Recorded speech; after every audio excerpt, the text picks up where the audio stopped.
On this episode, I say excrement a lot, except I don't say excrement. And my nipples are kind of hard, actually. It's chilly in here, Joe. This real estate stuff is not easy, so send me your questions and I will answer them. This is the Ask Jason Show. Hello everybody, my name is Jason Piercey and this is episode 138 of the Ask Jason Show. Today, I don't even know how to I don't even know what the prologue to this one is. How to cue this up, how to tee it up, how to preheat this oven. I'm just looking up all it and I'm running out real quick. So I don't know how to do the first lather rinse before the repeat. I don't know. Okay, that's enough now. I want to talk about something that listing agents do that, whether their intention is to or not, I'm not getting into that. I mean, there could be a bunch of intentions, but it's something that listing agents do that actively deceives and manipulates the buyers in the current market that I've noticed before, but right now it seems to be a much bigger problem. And I think it's because of market conditions and a cooling market. And I don't like it. And I think it sucks, and I want to make you aware of it, and then I want to give you an idea of how you can guard against it.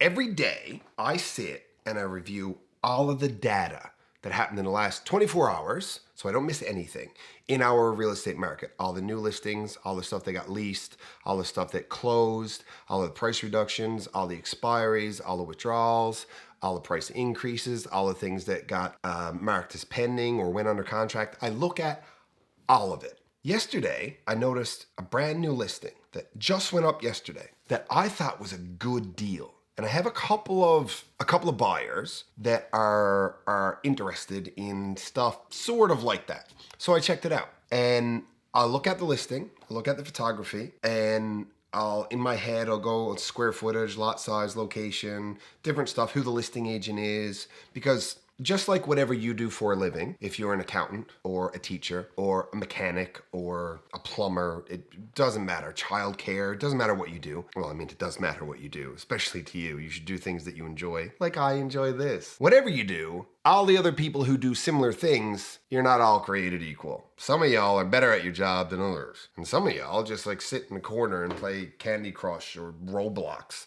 I downloaded Roblox recently so I could spend time with my daughter because that's all they want to do. So now I'll play with her sometimes. Shit's addictive, by the way. Just like you, all agents are not created equal. So I know from being around and having done hundreds of deals over the last, 12-ish plus whatever years, decade plus, there's certain people that I can expect to perform in a certain way and just based on experience. And that's fine. That's fair. So I was looking at this place and then I went to the trade history. So when you look at a listing online, your version of realtor.ca or whatever, you can see how long it's been listed, you can see the price, you can see a bunch of information. But you can't always look up all of the trade history. And by trade history, what I mean is every other time that it's been bought and sold, every other time that it's been listed and failed to sell, every other time there's been a price reduction, all of these different things. But as it turns out, this hot new listing was neither hot nor new.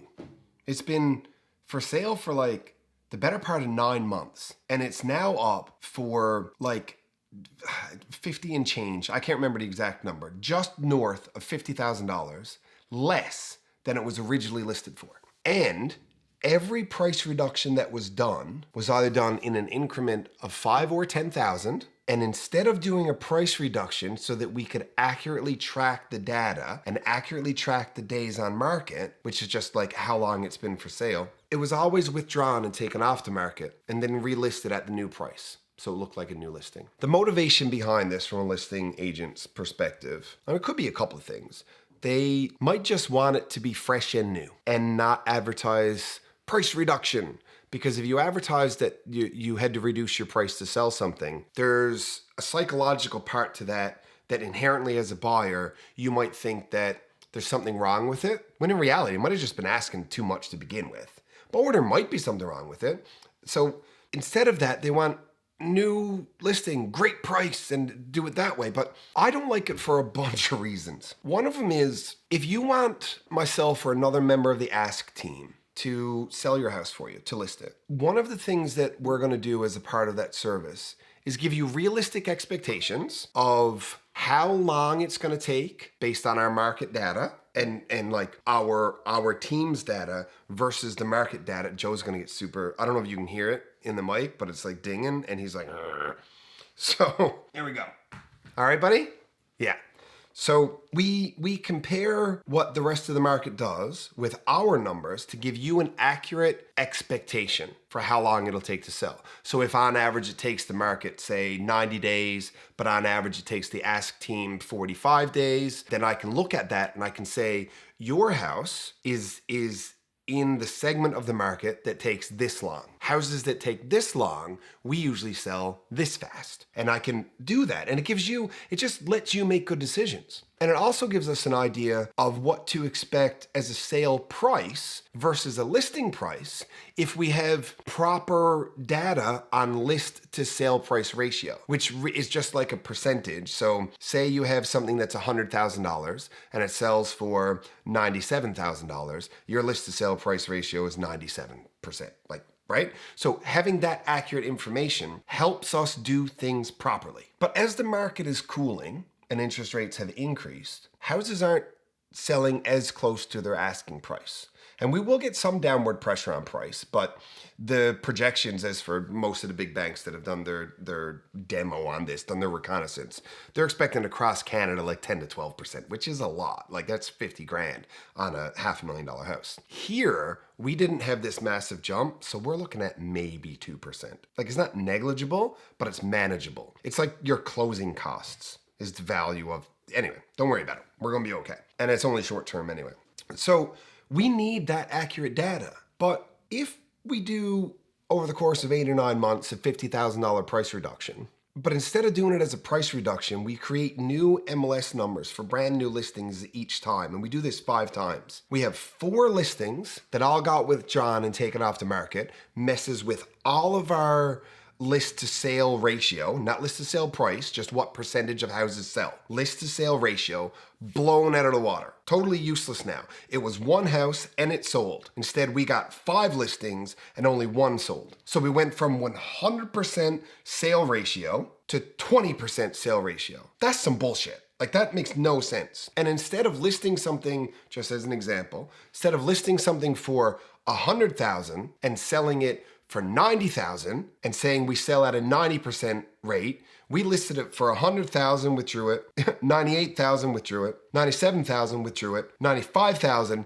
then finally accepted 90. And now we think that instead of like being 90% list to sale price ratio, now we're 90 out of 95, which is, where's the math on that? Like 93% or something? I don't know, whatever it is. It's a lie, it's a farce, and it's bullshit, and it's unfair. And the biggest part about it that bothers me is that as a buyer, you don't have access to the information to know any better. And that sucks, because you're being lied to. And here's why it matters. Because the house is gonna sell for what it's worth. And that's why we do price reductions. Because if it's not selling, it's because it's too much money or the marketing is shit. Like I'm saying shit a lot, aren't I? I am. There's way more than I normally. That's because I'm fired up about this. This pisses me off. That's why. Anyway, poop, feces, caca.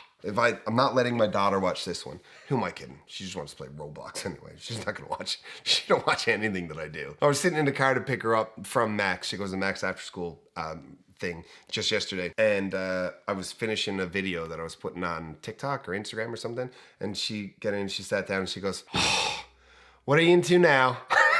She's 9.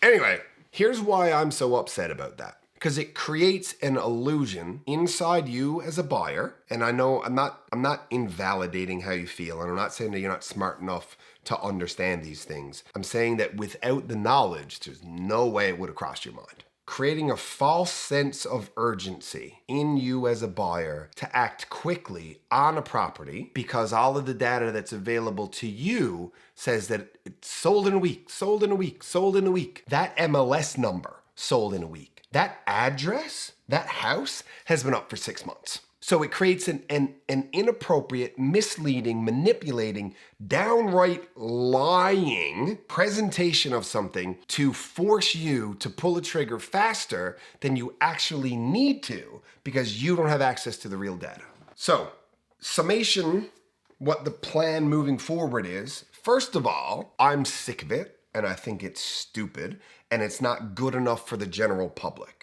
So everything that I say that I don't like about the real estate industry or how other realtors operate or any of those things, I say that here because I'm built on openness, honesty, transparency, and just the best advice I could possibly give with zero expectation or anticipation of reciprocation. What am I rapping now? Because it's what's better. It's just better for you and you deserve better. So I called our real estate board and found out who runs a committee. It's called the MLS committee. So they monitor this particular stuff. And I reached out to the person who did it and said that I wanted to join their committee because it's not good enough. And there's a bunch of these little things that as I get more and more experienced and I spend less time, because the Ask team is doing so well and they're so good at things and they're helping you find your houses, they're helping you sell your houses, I get to do this stuff. Right? So I get to figure these things out that work for you so that they can do their jobs really well. And together we're all having a party and making good decisions. Maybe we should have a party. That's not a bad idea. That's not what we're talking about. Oh my God. Anyway, where's my Ritalin? So now I can do that. I want to do more of it. And so I'm going to join a committee at our real estate board and maybe even run for office one of these days as a director or something and just help make stuff better. That's what I'm going to do. Because it's not enough to just say, hey, do this. Like, I'm doing it too. This is important to me because it's just not good enough for you or anybody else. What you need to do as buyers, first of all, don't call. People are going to get pissed at this. They're an agent, aren't they? Hey, do you know what I'm going to say, Joe? Yeah. Please don't call the listing agents. Don't talk to the listing agents. I mean, you can call them. Is this available? You know, can I book viewing? Can I do whatever? If you want to, that's okay. But if you ask the listing agent for information about the house that they have listed, they have a regulatory and a fiduciary duty to look after their client. Now, they have ethical duties to you, because all of us have ethical duties to the public. But they have a legal responsibility to the seller's best interest because they're in a contract with them and you're just some dude on the other side of the phone. So you need to have a buyer's agent. It's called dual agency. When the same agent represents the buyer and the seller, that's called dual agency. It's illegal in real estate in a good portion of Canada. Like a lot of Canada. And we are in the process of rewriting our Real Estate Trading Act because each province is regulated provincially. They're legislated provincially. We're rewriting ours and we're going to put provisions in there to prevent stuff like this happening because it should be illegal. Like it should be. I don't like it. The only time I like it is when I do new home construction because new home construction is a different beast. And oftentimes an agent bringing a buyer into a new home, Joe's like nodding because he knows what I'm going to say.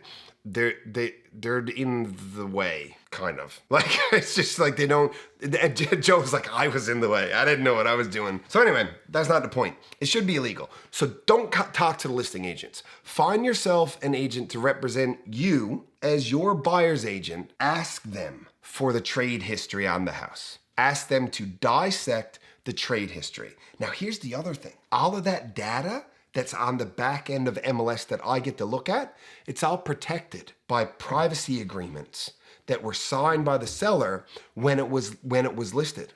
It's just think about that. It's all protected information. Like, this is really unfair to you. But I can see it and I can interpret the data. Sorry, sometimes I have issues with, oh yeah, there it is. Was that loud?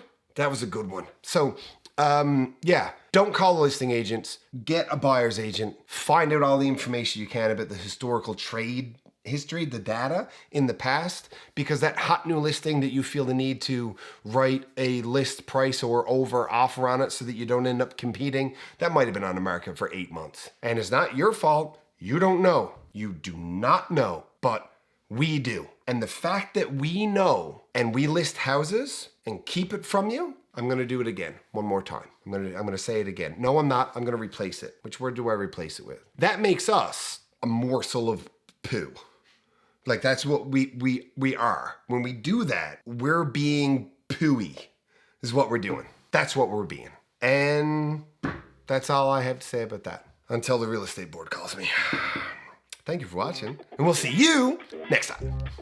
The Ask Jason Show exists so that you can get good real estate related information from a resource that you can trust. Now, speaking of resources you can trust, here's a couple I would trust to work with my mom.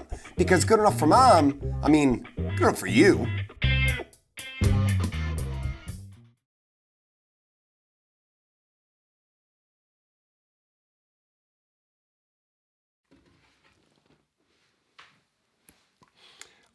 I just scratched my nose and then went, and I don't know why, because it was outside. But had I done it like this, it would have been really nasty.